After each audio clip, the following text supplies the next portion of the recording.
States, to our surprise, decided to make this an issue, a priority issue. Good for him, because no one is really pushing for that anywhere, not even in the Arab world, because everybody's distracted with their own things, except for the Palestinians, who really desperately need relief.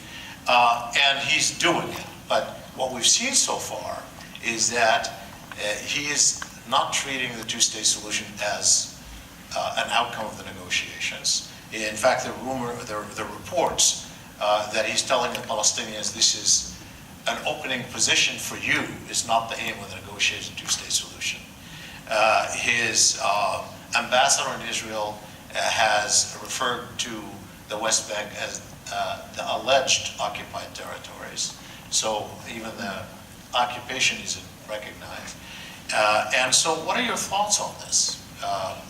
In terms of sitting where you are, what is behind the president's move, and how is Congress reacting, or your colleagues in Congress reacting to those kind of pronouncements and position is taken on this issue? Well, I must say I'm very confused by the president's approach on this issue. Like you, I'm glad he wanted to make it one of his important goals to achieve peace in the region. I think that's an important goal, and you're right. A lot of people were telling him, don't put that idea out there, you're not going to succeed, it may raise expectations, don't do it. But I do think it needs to be a priority, personally, for us to help facilitate that process. Why do I think he did it? This is just my view of Donald Trump. He thought that, this is a guy who wrote The Art of the Deal and thinks everybody else was stupid, and just leave it to him, and he'll find a way to cut a deal with everybody. He looked out across the international horizon. He said, that's a problem people have been trying to solve for a long time, but they haven't met Donald Trump, and I'm going to get it done.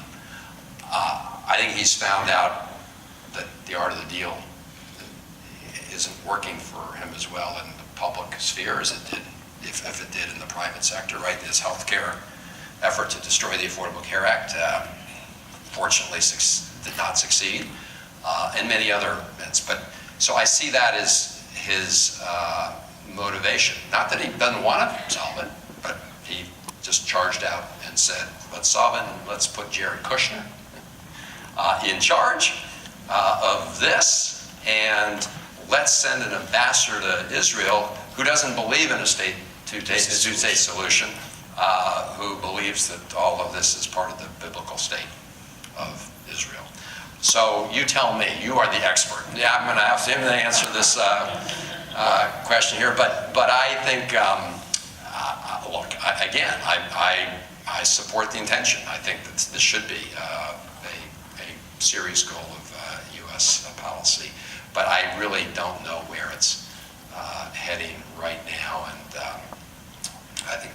Yeah, I don't think anybody's holding their breath, not even those who initially supported it in the Arab world. So let's take some questions. Yes, May.